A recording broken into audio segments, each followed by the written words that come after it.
سامعین محترم، ہماری آج کی گفتگو بھی گزشتہ سے پیوستہ ہے۔ اللہ کے نبی صلی اللہ علیہ وسلم کی سیرت کے حوالے سے کہ آپ کی زندگی کے شب و روز اور ماہ و سال اور زندگی میں پیش آنے والے نشیب و فراز، اس میں مکے کی زندگی اور پھر مدینہ کی زندگی اور مدینہ کے پہلے 7 سالوں کا تفصیلی اور اجمالی تعارف۔ سن 8 ہجری ہے، آپ صلی اللہ علیہ وسلم کو ہجرت کر کے آئے ہوئے 7 سال گزر چکے ہیں اور 8واں شروع، اور تقریباً 21 سال ہو چکے آپ صلی اللہ علیہ وسلم کو اعلان نبوت کیے ہوئے، اور آپ کی 21 سال کی کوششیں اور محنتیں اب اس مقام پر کھڑی ہیں کہ اللہ کے نبی صلی اللہ علیہ وسلم اہل مکہ کی طرف پیش قدمی کرتے ہیں، اور اسی علاقے اور اسی شہر کی طرف جہاں سے آپ صلی اللہ علیہ وسلم کو مجبور کر کے نکال دیا گیا تھا، آپ صلی اللہ علیہ وسلم اسی کو فتح کرنے کے لیے صحابہ کو اکٹھا کرتے ہیں اور ان کی طرف چڑھائی کرنے کا ارادہ رکھتے ہیں۔ آپ علیہ السلام کو اس بارے میں جتنی بھی مشاورت کی گئی، اس میں یہی مشورہ زیادہ پسند آیا کہ ان کے اوپر پیش قدمی کی جائے، ان کے اوپر چڑھائی کی جائے اور مکہ کو فتح کر لیا جائے۔ اس بات کو راز رکھا گیا اور صحابہ کو یہ تاکید کی گئی کہ یہ خبر کسی حال بھی اہل مکہ تک نہ پہنچی جائے۔ اس خبر کو صرف راز رکھنے کے لیے اللہ کے نبی علیہ السلام مدینہ کے گرد و نواح کی طرف 8 رکنی ایک صحابہ کا لشکر بھی روانہ کرتے ہیں، جس سے اس بات کا اندازہ ہو جائے کہ اہل مکہ یہ سمجھیں کہ اللہ کے نبی صلی اللہ علیہ وسلم جس 8 رکنی لشکر کی طرف صحابہ کو بھیجا ہے، اس 8 رکنی لشکر کی طرف اور اس علاقے کا ارادہ کرتے ہیں، اہل مکہ کو اس بات کی بھنک نہ لگے۔ اور اسی لیے اللہ کے نبی علیہ السلام نے یہ دعا بھی کی کہ یا اللہ، جتنے بھی اہل مکہ کے جاسوس ہیں یا خبر رکھنے والے لوگ ہیں تو ان کو پکڑ لے، یعنی ان کی سماعتوں، ان کی آنکھوں پر تو پردے ڈال دے تاکہ وہ ہمارے آنے کی خبر نہ پا سکیں اور ہم مکہ میں اچانک سے داخل ہوں۔ لہٰذا اللہ کے نبی علیہ السلام یہاں سے نکل کے مر دہران کے علاقے میں پہنچتے ہیں اور پڑاؤ کرتے ہیں، اور وہاں پہ ابو سفیان کو پکڑ کے لایا جاتا ہے۔ لہٰذا یہاں اللہ کے نبی صلی اللہ علیہ وسلم کے سامنے حضرت عباس ابو سفیان کو پیش کرتے ہیں۔ ابو سفیان یہاں پہ اسلام کو قبول کر لیتے ہیں، اور اللہ کے نبی علیہ السلام حضرت عباس کو ایک وصیت اور نصیحت کرتے ہیں کہ جس وقت ہم لوگ یہاں سے مکہ میں داخل ہوں گے اور مکہ کے اندر یہ اسلامی لشکر داخل ہو رہا ہوگا، آپ ابو سفیان کو لے کے ایک فلاں پہاڑی کے اوپر کھڑے ہو جائیے گا، تاکہ اسلامی لشکر جب مکہ کے اندر داخل ہو رہا ہو تو ابو سفیان اپنی آنکھوں سے اس اسلامی لشکر کا نظارہ کرے۔ اس کے اندر ڈھیر ساری حکمتیں تھیں تاکہ ابو سفیان رضی اللہ تعالیٰ جو ابھی نئے مسلمان ہوئے تو ان کے اندر یہ بات اور اسلام کی عظمت اور ہیبت بیٹھ جائے کہ یہ وہ وقت تھا جب تم لوگوں نے یہاں سے بے یار و مددگار لوگوں کو اور بے سہارا سمجھ کے یہاں سے نکال دیا تھا، اب وہی لوگ جو مٹھی بھر یہاں سے نکلے تھے فاتحانہ انداز کے ساتھ ایک لشکر جرار لے کر مکہ کو فتح کرنے نکلے ہیں۔ لہٰذا ایک سردار کے اندر جو بات وہ والی ہو، وہ بات اسلام کے روح کے ساتھ بیٹھ جائے، اور حضرت عباس نے اسی طرح کیا۔ اگر یہاں پہ ایک نقطے کی طرف اشارہ کیا جائے جو سیرت نگاروں نے بھی کیا ہے کہ ابو سفیان جن لوگوں کو آپ صلی اللہ علیہ وسلم نے کہا تھا کہ ان کو قتل کر دیا جائے، ان بڑے بڑے سرداروں میں یا سرغنوں میں ابو سفیان کا نام کیوں شامل نہیں، کہ ابو سفیان کے بارے میں یہ ارادہ کیوں نہیں کیا گیا کہ ان کو قتل کر دیا جائے؟ حالانکہ جیسے ہی ابو سفیان آیا اس کو امان بھی دے دی گئی ہے، حضرت عباس نے امان دی اور آپ نے اس کو قبول بھی کیا ہے، جبکہ مکہ کے مدینہ کی طرف جو سفر کیا گیا اور التماس کرتا رہا، حتیٰ کہ ایک چھوٹے سے بچے سے بھی امان طلب کی گئی لیکن کسی نے امان نہیں دی، یہاں پہ امان کیوں دی گئی؟ اس بات کو ذہن نشین کر لیں، وہاں پہ ابو سفیان اس معاہدے کے لیے گیا تھا اور مکہ والوں کی طرف سے وہ ایک سائل بن کے گیا تھا اور ان کا نمائندہ بن کے گیا تھا، لہٰذا اللہ کے نبی صلی اللہ علیہ وسلم نے اس کو قبول نہیں کیا۔ یہاں پہ جو مکہ کی طرف سے یہ نکلے ہیں یہ اپنے طور پر نکلے ہیں اور صرف خبرگیری کے لیے نکلے ہیں کہ مکہ کی طرف کون آ رہا ہے، لہٰذا یہاں پہ ان کا پکڑا جانا یہ افرادی اور انفرادی معاملہ ہے، لہٰذا یہاں پہ مکہ والوں کی پشت پناہی مقصود نہیں ہے، اس لیے اللہ کے نبی صلی اللہ علیہ وسلم نے ان کو امان دے دی۔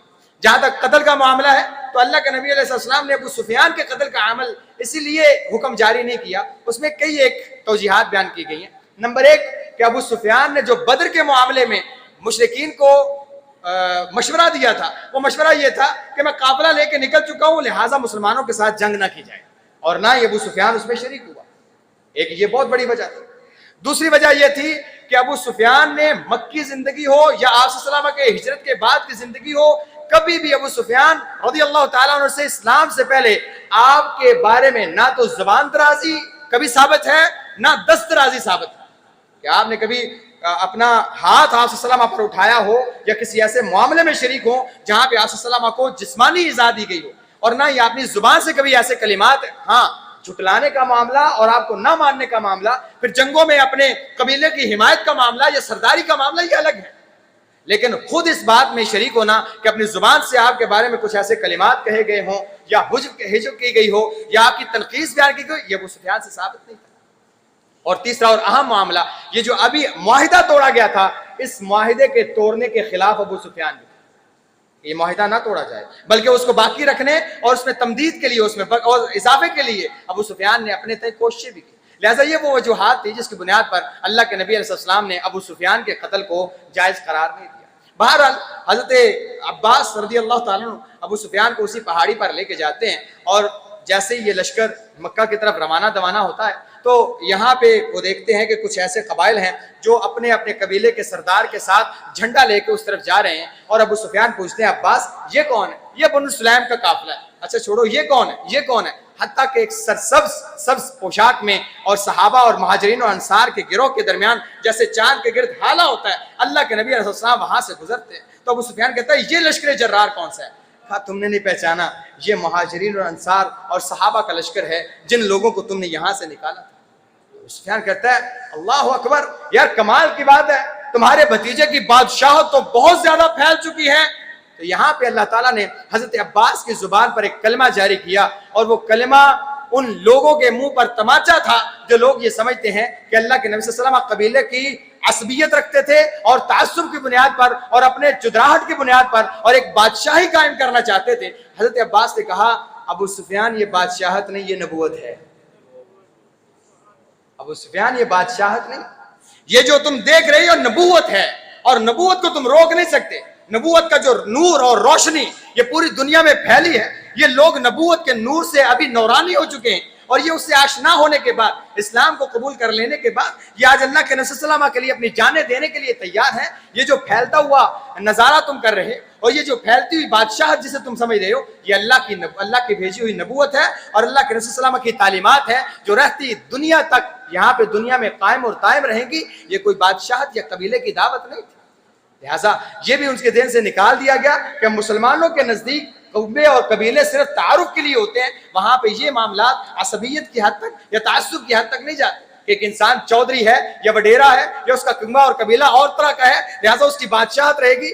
ہاں ہمارے معاشرے میں یہ سمجھ لیا گیا، حتیٰ کہ سید خاندان کو بھی ایک ایسا آئیکن بنا کے پیش کیا گیا کہ جیسے کہ سید ہونا یا سید خاندان میں پیدا ہو جانا یہ اپنے تئیں ایک فضیلت ہے، حالانکہ اللہ کے نبی علیہ السلام نے اس بات کی نفی کی تھی۔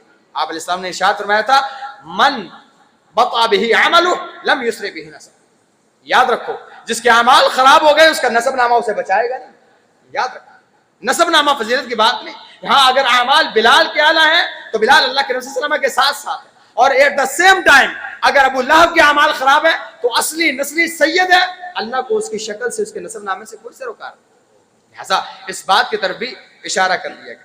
بہرحال یہاں 20 رمضان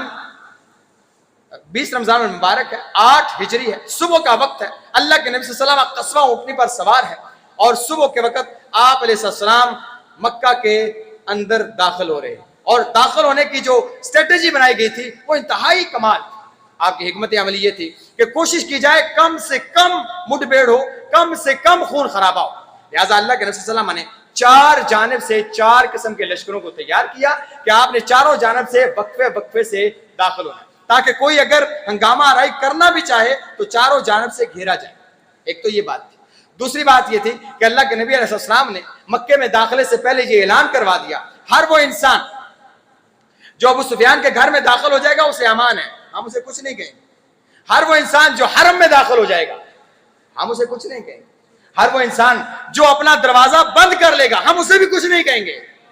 یہ وہ کرفیو کی کیفیت تھی کہ اللہ کے نبی علیہ السلام کا ارادہ تھا کہ مکے میں داخل ہوتے ہوئے کم سے کم مڈ بھیڑ ہو، تاکہ حرم کے تقدس کا خیال کرتے ہوئے اور مکہ کی حرمت کا خیال کرتے ہوئے وہاں کم سے کم جنگ ہو، لڑائی ہو، یہ نوبت ہی نہ آئے اور یہ معاملہ سمٹ جائے۔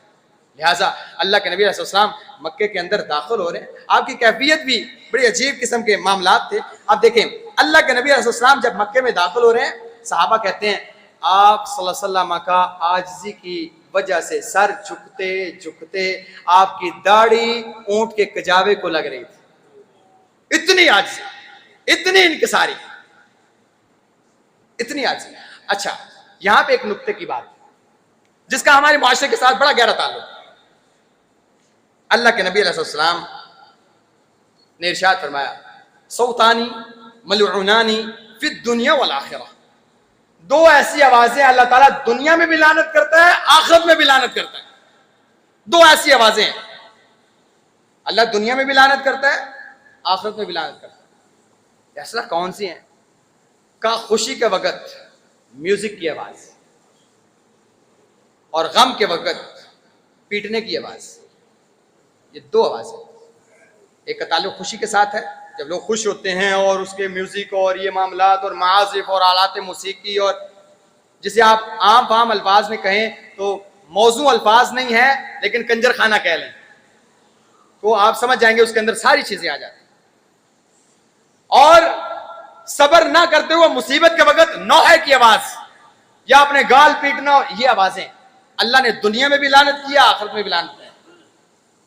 اب اللہ کے نبی صلی اللہ علیہ وسلم کی کیفیت ہے، کتنی نعمتیں ہیں، نعمتیں اللہ نے آپ کو فتح دی، اللہ نے آپ کی خود نصرت کی، اللہ نے آپ کے پچھلے اور اگلے سارے گناہ معاف کر دیے، جہاں سے نکالے گئے آج آپ اس کے حاکم بن کے داخل، فتح کی صورت میں داخل ہو رہے ہیں۔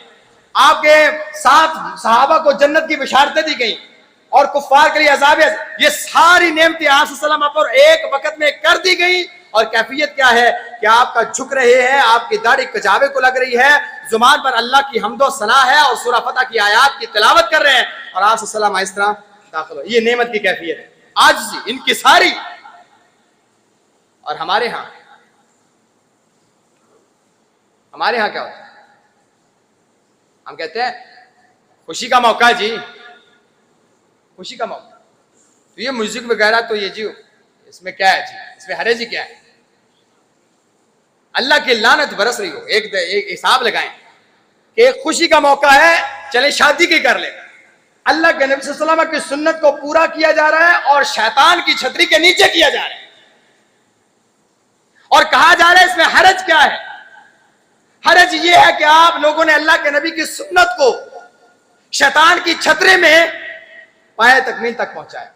حرج یہ ہے کہ دودھ کے گلاس میں آپ نے پیشاب ملا دیا، حرج یہ، وہ لعنت والی آواز جو اس سنت کو پورا کرتے ہوئے آپ سن رہے ہیں، مجھے بتائیں برکت کہاں سے ہو؟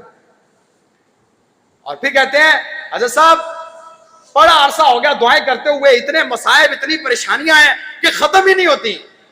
عبداللہ بن عباس کو آپ صلی اللہ علیہ وسلم نے وصیت فرمائی تھی، عبداللہ پتر ایک بات یاد رکھنا، تعرف فی الرخاء یعرفک فی الشدہ، جب بھی کبھی خوشی آئے اللہ کو یاد رکھیں، جب تجھ پر پریشانی آئے گی اللہ تجھے یاد رکھے گا۔ سودا خوشی میں اللہ کو بھلائی نہیں، اگر تو نے خوشی میں اللہ کو بھلا دیا، پریشانیوں میں تو پکارتا رہے گا، اللہ تجھے بھلا دے گا۔ لیکن خوشی کا وقت اگر تو نے اللہ کو یاد رکھا، یقین مان اللہ تعالیٰ تجھے کبھی بھی پریشانی میں بھولے گا نہیں، بھولے گا، ضرور تیرے لیے راستہ نکالے گا۔ لیکن ہمارے معاملات بڑے عجیب سے معاملات ہیں۔ لہٰذا اللہ کے نبی علیہ السلام کی یہ عاجزی اور انکساری دیکھیں کہ آپ صلی اللہ علیہ وسلم یہاں سے داخل ہو رہے ہیں اور آپ مکہ کے، اور آپ کا انداز یہ ہے داخل ہونے کا۔ ایسے میں ابو سفیان آگے پیچھے بھاگ رہے ہیں، نئے نئے مسلمان ہوئے بھاگ رہے ہیں، ان کو فکر ہے میرے قبیلے کے لوگ، میرے پنچایت کے لوگ، میرے ساتھی دوست، میرے گھر والے۔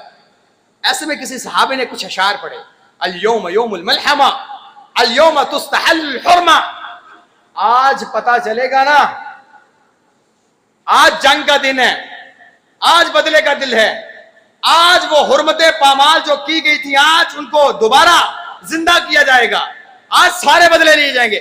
آج پتا چلے گا کہ بلال کو کوڑے مارنے والے انسان کیسے ہوتے ہیں. آج پتا چلے گا جن لوگوں نے کوئلوں کو ہماری چربی سے ٹھنڈا کیا تھا آج اپنے غصے کی آگ ان پہ نکالیں گے. آج پتا چلے گا عمار اور یاسر کو کیسے شہید کرتے ہیں.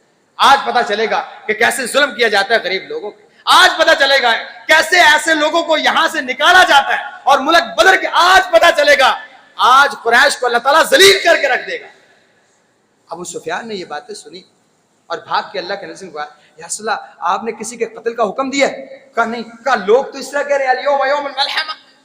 کہا نہیں, وہ غلط کہہ رہے ہیں, الیوم یوم المرحمہ, آج تو رحمت کا دن ہے.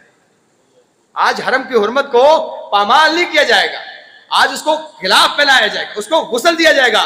رہی بات قریش کی تو آج قریش ذلیل نہیں, اللہ ان کو عزتوں سے نوازے گا. ایسی کوئی بات نہیں, میں نے ایسا کوئی حکم نہیں دیا بھائی, ایسی بات نہ کرو بھائی جس سے ان کو تکلیف ہو. لہٰذا اللہ کے نبی علیہ السلام یہاں سے داخل ہوتے ہیں اور چند لوگوں کے قتل کا حکم دیتے ہیں اور کہا ہر گورے اور کالے کو امان ہے سوائے چند لوگوں کے.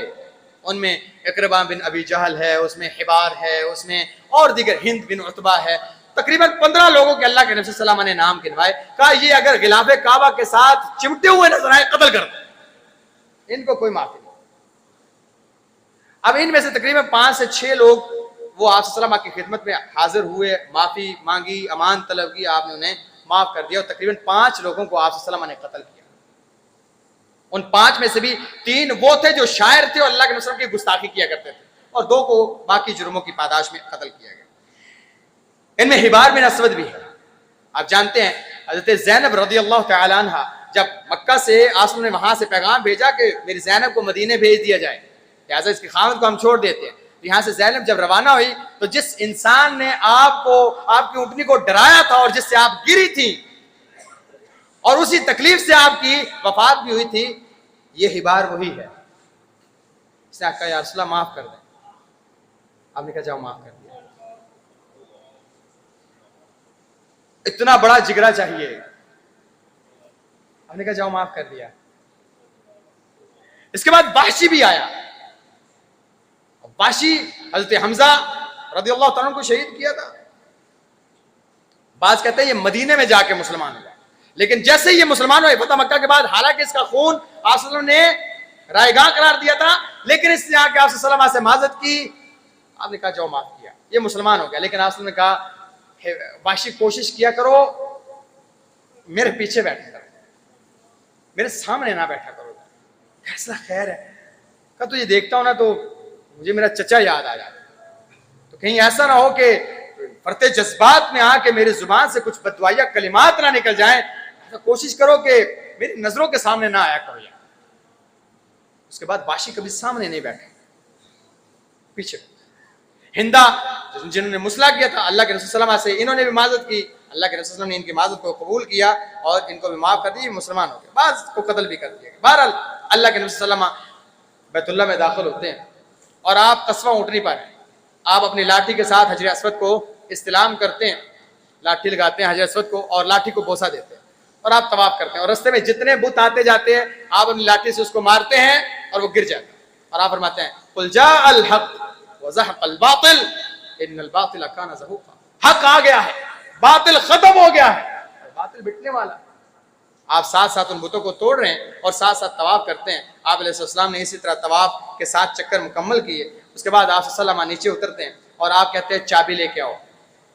اب چابی عثمان بن طلحہ کے پاس ہے, اور یہ عثمان بن طلحہ آپ کو پتا ہوگا مکے کی زندگی کے بارے میں جب ہم بات کر رہے تھے تو عثمان بن طلحہ کے پاس, اس پورے خاندان کے پاس یہ کلیدی معاملات تھے, یعنی بیت اللہ کے دروازے کا معاملہ اسی خاندان کے پاس تھا. تو آپ نے کہا عثمان چابی دے دو. کہا میں تو نہیں چابی دیتا, آپ کو میں بیت اللہ میں کیسے داخل ہونے دیتا ہوں, آپ تو ہمارے مذہب کے خلاف ہیں اور بتوں کو پورا فلا فلا فلا. آپ نے کہا تو عثمان ایک وقت آئے گا جب چابی میرے ہاتھ میں ہوگی, اور یاد رکھنا میں جہاں چاہوں گا اسے سرو کروں گا, مجھے روکنے والا کوئی نہیں ہوگا. کہا دیکھیں گے وہ وقت آئے گا جس دن یہ وقت آیا نا اس دن اللہ قریش کو ذلیل کر دے گا. ایسی بھی کون سی بات ہے. کہا نہیں ذلیل نہیں کرے گا, اللہ قریش کو عزت دے گا, لیکن ایسا وقت آئے گا. تو اللہ کے رسول میں دروازہ کھولے بھائی، چابی کس کے پاس ہے؟ عثمان کے پاس۔ اب عثمان خود کانپ رہے ہیں کہ میرے ساتھ کیا معاملہ ہے۔ بعض کہتے ہیں یہ مسلمان ہو چکے تھے، بعض کہتے ہیں فتح مکہ کے بعد مسلمان ہو۔ گھر گئے، والدہ کے پاس چابی تھی، منگوائی، تالا کھولا۔ حضرت عمر کو کہا عمر اندر جائیں، اندر جتنے بت ہیں، جتنی تصویریں بنی ہوئی ہیں ساری مٹا دیں۔ حضرت عمر اندر گئے رضی اللہ تعالیٰ عنہ، ساری تصویروں کو مٹایا، صفائی وغیرہ کی۔ آپ اندر داخل ہوئے، اندر داخل ہو کے آپ صلی اللہ علیہ وسلم نے دیکھا کچھ نشانات ہیں تو وہ بھی مٹائے۔ اس کے بعد آپ صلی اللہ علیہ وسلم نے دروازہ بند کر لیا اور اندر صرف حضرت زید، حضرت اسامہ، حضرت بلال، حضرت عثمان بن طلحہ اور اللہ کے نبی صلی اللہ علیہ وسلم، یہ لوگ ہیں۔ آپ نے اندر سے دروازہ بند کر لیا۔ آپ تھوڑی دیر اندر رہے، اندر نماز پڑھتے رہے۔ صحابہ کہتے ہیں جیسے ہی آپ باہر آئے تو صحابہ نے حضرت بلال سے پوچھا بلال اندر آپ صلی اللہ علیہ وسلم نے کیا کیا؟ کہا اندر آپ صلی اللہ علیہ وسلم نے نماز پڑھی اور پھر نماز کی جگہ بتائی۔ دیکھیں ہم تو مسکین لوگ ہیں، یہ تو اب معاملات اس طرح کے ہیں کہ پتہ نہیں کسی کو نصیب ہو، لیکن پھر بھی مسئلے کے طور پر آپ کو یہ بات کا علم ہونا چاہیے کہ اس وقت بیت اللہ کے اندر 6 ستون تھے، آج بھی 6 ستون ہیں۔ حضرت بلال کہتے ہیں اللہ کے نبی علیہ السلام نے 3 ستون پیچھے چھوڑے، اگلے 2 ستونوں میں، اگلے 3 ستونوں میں سے 2 ستون آپ کے دائیں جانب تھے، ایک آپ کے بائیں جانب تھا، وہاں پہ اللہ کے نبی نے نماز پڑھی۔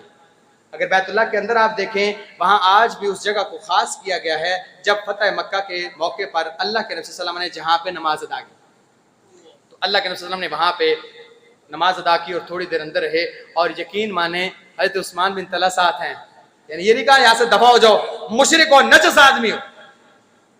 رحمت کا معاملہ دیکھیں اور حکمت دیکھیں۔ آپ وہاں سے باہر نکلتے ہیں اور دروازے پر کھڑے ہو جاتے ہیں۔ اب لوگوں کو پتا چلا کہ اللہ کے نبی دروازے پر کھڑے ہیں، صحابہ اکٹھے ہیں، سب کو بلا لیا گیا، بھئی جلدی ہو بات۔ اللہ کے نبی علیہ السلام خطبہ ارشاد فرماتے ہیں، اس میں چند نصیحتیں کرتے ہیں۔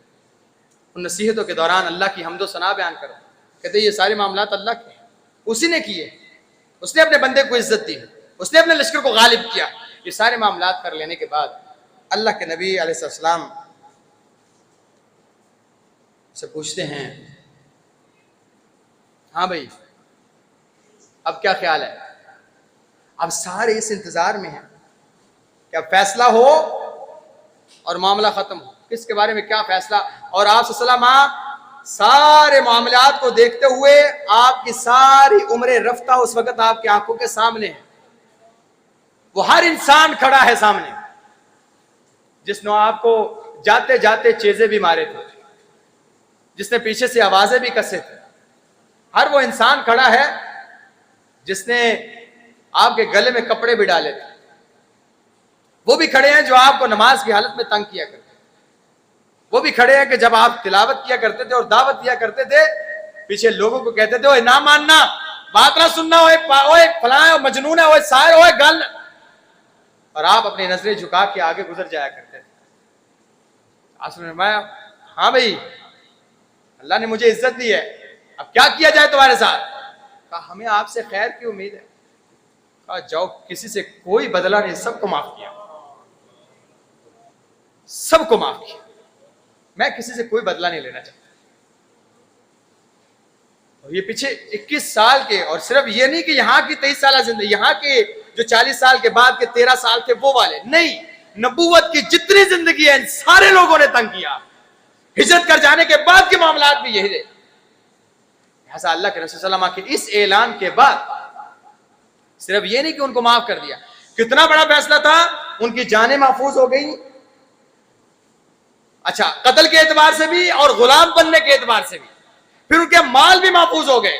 آپ صلی اللہ علیہ وسلم نے حتیٰ کہ یہ فیصلہ کیا جس کے پاس جو ذمہ داری ہے وہ اسی کے پاس رہے گی، اس سے نہیں لی جائے گی۔ بیت اللہ کے معاملات جو کر رہا ہے وہ کرتا رہے، جو ذمہ داری نبھا رہا ہے قبیلے کی وہ نبھاتا رہے، جو تو بس وہ کرتا رہے، کوئی مسئلہ نہیں، آپ کے سارے معاملات اسی رہیں گے۔ رہا میرا معاملہ تو میرا فیصلہ یہ ہے کہ آج تم پر کوئی بدلہ نہیں۔ تو اللہ کے نبی صلی اللہ علیہ وسلم نے سب کو معاف کر دیا۔ اس کے بعد آپ صلی اللہ علیہ وسلم نیچے اترے اور آپ نے کہا کہ ہاں بھائی چابی وہ ذرا عثمان کو بلاؤ، عثمان کدھر ہے؟ کہا جی یا رسول اللہ۔ کہا بھائی دیکھو ایک وقت تھا کہ تم مجھے چابی نہیں دینا چاہتے تھے، یہ دیکھ چابی عثمان میرے اپنے ہاتھ میں، میں جسے چاہوں دے دوں، اور اس موقع پر حضرت علی نے بھی کہا تھا یا رسول اللہ یہ چابی مجھے دے دیں، یہ شرف کی بات ہے، عزت کی بات ہے۔ اور بعض میں کہ حضرت عباس نے بھی کہا تھا یا رسول اللہ مجھے دے دے، ہم رکھیں اسے۔ آپ نے کہا عثمان یہ چابی رکھ لو، خالدتن تالدتن، ہمیشہ کے لیے یہ تیرے خاندان میں رہے گا، ہمیشہ ہمیشہ تیرا خاندان اس کا والی رہے گا، تو سے جو بھی اس کو چھینے گا وہ ظالم تو ہو سکتا ہے، مومن نہیں ہو سکتا، جا تم ہی چابی رکھ۔ آپ نے حضرت عثمان کو اس سے بڑا جگرا، اس سے بڑی رحمت اور شفقت۔ اور ایسے موقع پہ ایک بابا جی کو بھی لایا گیا، بابا جی سفید داڑھی، سفید بال، نظر کچھ نہیں آ رہا، اور اس بابے کا معاملہ عجیب تھا۔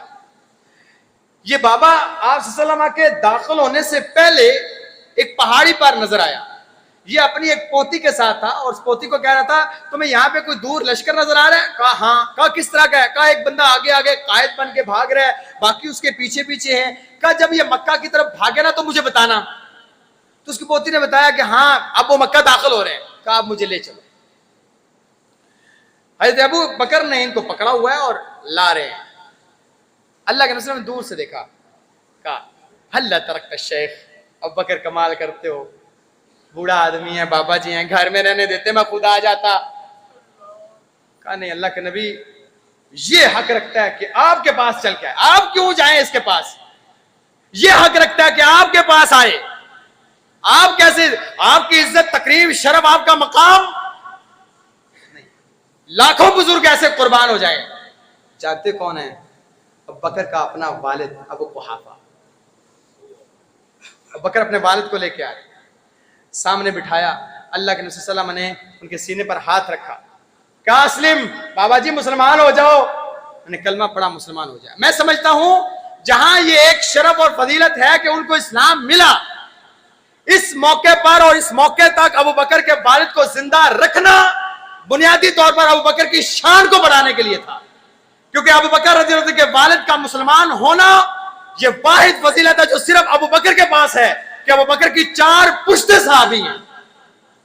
ابو بکر کے والد صحابی، ابو بکر خود صحابی، ابو بکر کا بیٹا صحابی، ابو بکر کا پوتا بھی صحابی، 4 پشتیں ابو بکر کی صحابی ہیں، جو کسی اور صحابی کے پاس یہ اعزاز ہی نہیں۔ 4 پشتیں، محمد ان کا بیٹا، ان کا باپ، ابو بکر ابن عبد الرحمن ان کا باپ، ابو بکر ان کا باپ ابو قحافہ، یہ چاروں کے چاری پشت، پوری پشتی صحابہ کی۔ اس جیسی فضیلت کسی اور صحابی کو ملی نہیں۔ میں سمجھتا ہوں یہ ابو بکر کے والد کو زندہ رکھنے کی حکمت بنیادی طور پر یہی تھی کہ ابو بکر کی فضیلت کو اجاگر کیا جائے، مکے والے دن پتہ چلے کہ ابو بکر کے پاس جو شرف ہے کہ اس کا باپ، اس کا بیٹا، اس کا پوتا، یہ چاروں صحابہ کی لسٹ میں، اور یہ فضیلت اللہ نے کسی کو نہیں دی۔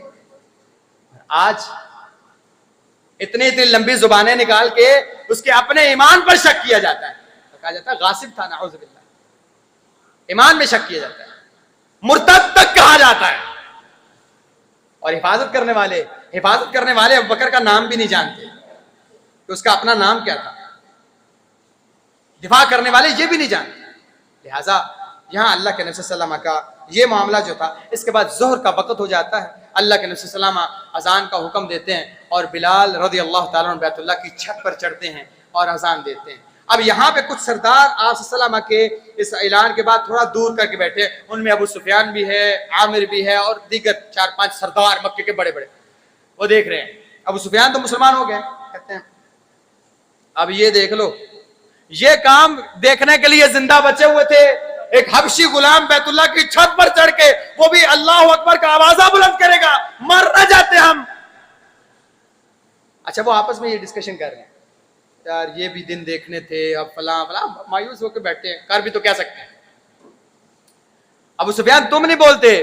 کہا اللہ کی قسم میں نے ایک لفظ بھی بولا نا، یہ جو کنکر ہے نا انہوں نے بھی بتا دینا کہ اللہ کے نبی ابو سفیان نے یہ بات کی ہے، تو میں تو کچھ نہیں کہتا، میں چپ ہوں، میں کچھ نہیں کہتا۔ اتنے میں اللہ کے نبی صلی اللہ علیہ وسلم وہاں سے گزرے، کہا تم لوگوں نے یہ باتیں کی، اللہ تعالیٰ نے بدلی وہی بتا دیا، جس سے ان کو اس بات کا علم ہو گیا کہ اللہ کے رسول کو جو بھی بات کریں گے آپ صلی اللہ علیہ وسلم کو یہ خبر پہنچا دی گئی۔ اس کے بعد آپ صلی اللہ علیہ وسلم نے نماز ادا کی. نماز ادا کرنے کے بعد آپ صلی اللہ علیہ وسلم کے پاس ایک پرانا دوست آیا جو آپ کا یار تھا, اور حضرت عثمان نے آپ کو تعارف کرانا چاہا. تو آپ نے فرمایا چھوڑ دو, میں اسے جانتا ہوں, یہ میرا پرانا یار ہے, زمانہ جاہلیت میں ہم دونوں کاروبار اکٹھا کرتے تھے. اور آپ یعنی قسمت دیکھیے کہ ایسا انسان جو اللہ کے نبی صلی اللہ علیہ وسلم کے ساتھ کاروبار میں شریک ہوا ہوگا, اس کا اخلاق کیسا ہوگا, اللہ کے نبی صلی اللہ علیہ وسلم کا اخلاق, یعنی اس کے اخلاق کا اندازہ آپ یہاں سے لگا لیں کہ اللہ کے نبی صلی اللہ علیہ وسلم نے اسے پسند کیا کہ اس کے ساتھ کاروبار کیا جائے. ایسا اخلاق وہ کون تھا, اور اس کے بعد کون کون سے لوگ مزید مسلمان ہوئے, یہ انشاءاللہ ہم اگلی نشست میں ذکر کریں گے. اقول قولی ھذا واستغفر اللہ لی ولکم ولسائر المسلمین من کل ذنب فاستغفروه انه غفور رحیم. ان الحمد لله نحمده ونستعينه ونستغفره ونؤمن به ونتوكل عليه ونعوذ بالله من شرور انفسنا ومن سيئات اعمالنا من يهده الله فلا مضل له ومن يضلل فلا هادي له. اما بعد فاعوذ بالله من الشيطان الرجيم. بسم الله الرحمن الرحيم. وذكر فإن الذكرى تنفع المؤمنين. سبحان ربك رب العزة عما يصفون وسلام على المرسلين والحمد لله رب العالمين. احباب گرامی, سیرت کے ہر واقعے سے اور آپ صلی اللہ علیہ وسلم کی زندگی کے ہر قدم سے ڈھیر سارے اسباق ملتے ہیں. جیسا کہ آج کی نشست میں ہمیں پتہ چلا کہ اللہ کے نبی صلی اللہ علیہ وسلم نے نعمتوں کے باوجود عاجزی نہیں چھوڑی. ہمارے ہاں جب بھی نعمت آتی ہے ہم ہڈ حرام بھی ہو جاتے ہیں, نمک حرام بھی ہو جاتے ہیں, ہم باغی ہو جاتے ہیں. ہم سمجھتے ہیں یہ لمیٹڈ ٹائم اور تھوڑا سا ٹائم, 1 دن 2 دن 4 دن کا, یہ خوشی کر لیں. ان دنوں میں ہم اللہ کی عبودیت سے نکل چکے ہیں. ہم نہ کسی اللہ کو مانتے ہیں نہ کسی رسول کو مانتے ہیں. ہم اس وقت بالکل لبرل ہیں. ہم یہ معاملات کر لیں, اس کے بعد ہمارے سر پہ ٹوپی بھی ہوگی, ہم نماز بھی جا کے پہلی صف میں پڑھیں گے, اور ہم مسجد کے ٹھیکیدار بھی ہوں گے. ہم ہر ایک کو بندے کو مسلمان اور کافر بھی کر سکتے ہیں. نہیں, ایسا معاملہ نہیں. ادخلوا فی السلم کافہ. اگر اسلام کا معاملہ ہے پورے یہ میٹھا میٹھا ہاپ کوڑا کوڑا تھو. اور میں کئی دفعہ یہ بات کر چکا ہوں, آپ کا کسی جگہ پر ہونا اور پھر کسی معاملے میں شریک ہونا, یہ اس بات کی دلیل ہے کہ آپ اس معاملے میں راضی ہیں. اور یہ جو ہے نا ہمارے بزرگوں کا معاملہ, اور یہ بچے نہیں مانتے, اللہ کی قسم بچے مانتے ہیں, بچے مانتے ہیں. اور آپ گھر میں بات منوا لیتے ہیں اور آپ کی مانی جاتی ہے, اور مجبور ہو کے مانتے ہیں. بس بات یہ ہے بعض معاملات میں حاجی صاحب خود خوش ہوتے ہیں, بس وہ بات بچوں کے سر ڈال دیتے ہیں, جی بچے نہیں مانے. حالانکہ حاجی صاحب کا بھی دل ہوتا ہے کہ تھوڑا سا اللہ گلہ کر ہی لے. اور اس لعنت کے سرے جب یہ کام شروع ہوتا ہے اور لعنت سے اس کا اختتام ہوتا ہے تو پھر اس میں برکت کہاں سے آئی. لہذا خوشی کے موقع پر سنت کا دامن نہ چھوڑے. یہ بعض دفعہ آزمائش ہوتی ہے, آزمائش ہوتی ہے کہ آپ خوشی کا معاملہ ہے اس کو سنت کے مطابق اللہ کے ساتھ عاجزی اور انکساری کے ساتھ گزارتے ہیں یا شیطان کی چھتری کے نیچے. لہذا ان باتوں کا خیال رکھیں. اللہ تعالی ہم سب کے گناہوں کو معاف فرما, ہم سب کے نیک اعمال قبول فرما, ہمیں ہمارے والدین کے لیے صدقہ جاریہ بنا, ہمارے بچوں کو ہمارے لیے صدقہ جاریہ بنا. جن کے والدین زندہ ہیں صحت والی, سلامتی والی, عافیت والی زندگی عطا فرما. جن کے والدین فوت ہو چکے ہیں کروٹ کروٹ جنت عطا فرما, جنت میں اعلیٰ مقام عطا فرما. اللہ جو بیمار ہے شفائے کاملہ عاجلہ عطا فرما, صحت والی, سلامتی والی, عافیت والی زندگی عطا فرما. اللہ جب تک زندگی دے اسلام والی زندگی عطا فرما. اللہ کامل ایمان والی موت عطا فرما. اللہ کامل ایمان والی موت عطا فرما. قبر کے عذاب سے محفوظ فرما, حشر کے عذاب سے محفوظ فرما. ربنا تقبل منا انك انت السميع العليم وتب علينا انك انت التواب الرحيم. وصلى الله تعالى على خير خلق محمد وعلى اله وصحبه اجمعين برحمتك يا ارحم الراحمين.